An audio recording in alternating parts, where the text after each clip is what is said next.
It's now evening in California. It's 7:10 p.m. and I wanted to do a tutorial for a student I had earlier today who's in Scotland, and that would mean I signed on at 9 a.m. and she was at 5 p.m. And so what happened was I noticed that the keyboard got very white because instead of having individualized notes because of the lighting. And I'm playing with that now. Right now, because it's evening, I have absolutely no lights in this room except I decided to put a floodlight staring at the ceiling, not anywhere looking at the piano. The floodlight is literally looking up at the ceiling so you don't hardly see it. Otherwise, it would really be dark in this room. I didn't want to sacrifice being in the dark totally to getting this picture of the individualized notes. It would be too dark. So that's one solution. So in this little tutorial, as I remember, the student was working on a B minor descending arpeggio. You know, that thumb has this little curvy lift to it every time I go through that arpeggio. Right. It really does work, doesn't it, when you think,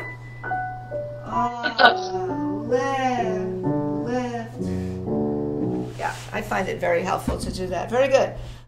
And I was telling her to think in her mind that she was lifting her thumb, not literally lifting it, but that the thumb had this sort of levitational feel to it. You know, so when you're coming down in B minor, you're thinking up, and then you're curving around, you're looping around, up. You think of up in your mind, up. So it doesn't come out too loud. And at the end, you just use a wrist forward. That's what I was showing her. So now she can actually see the notes. And even if she didn't, you know, one can have a spatial understanding of the piano based on the black triples, which you see very well in the doubles. Now we were working on Invention 8, and actually we're working mostly on, started on page 2 or on measure 19. And there's a little rotation in the left hand. And we've done that before, where we're not doing pokey up and down fingers, but we're trying to subdue are the common tones on the thumbs. We don't want them to intrude. So you can see how we kind of choreograph this. Roll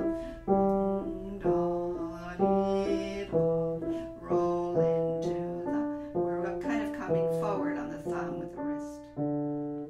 So that avoids the crashing thumbs. Now over here in the next 3 measures, what was happening a little bit was the third beat of each of the measures in the left hand was getting a little poked out. The third actual beat, and the third beat arrived with finger number 5. So I always tell the student, also think up in your mind so you don't crash down on a weaker third beat. 1, 2, 3. If you conduct, you always lift 3.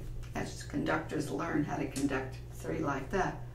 So the beginning has a little tenuto here, and you know, now here's the palm. You got to be careful of palm, the very end of the measure right here. Palm, palm, palm, palm, right here. Palm, palm, palm. Yeah, we're just trying to subdue that 5 that arrives on C, and then the next measure arrives on B, and the next measure arrives on A. So that was an issue we were talking about. I'm trying to look in any other places that we were discussing today. Now, in measures 24, 25, you have, what's very interesting is when you did 21, 22, and 23 in the right hand, you could hear a certain sequence as follows. Roll into that. You can see how we do that. Roll into that. Roll into that. Now when we hear that, the left hand picks up that idea. Actually, in measures 24 and 25, you'll hear that thread coming in as a counterpoint in the left hand. You have this starting. Roll into the.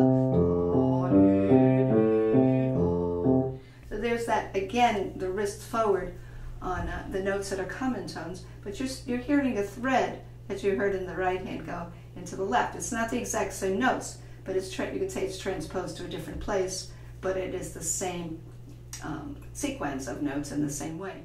And there was another place we were trying to end a phrase and take a breath, apostrophe. I'm trying to remember where we did that at the end of a phrase. I think I see where it was. When you have in measure, would be measure 8, this sequence.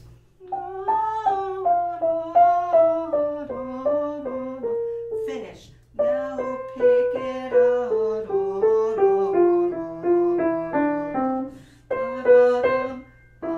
F, E, bum, bum, bum. Looking for the thread, the melodic thread, so that every note isn't equal, but you're going toward certain melodic strands that go through various notes.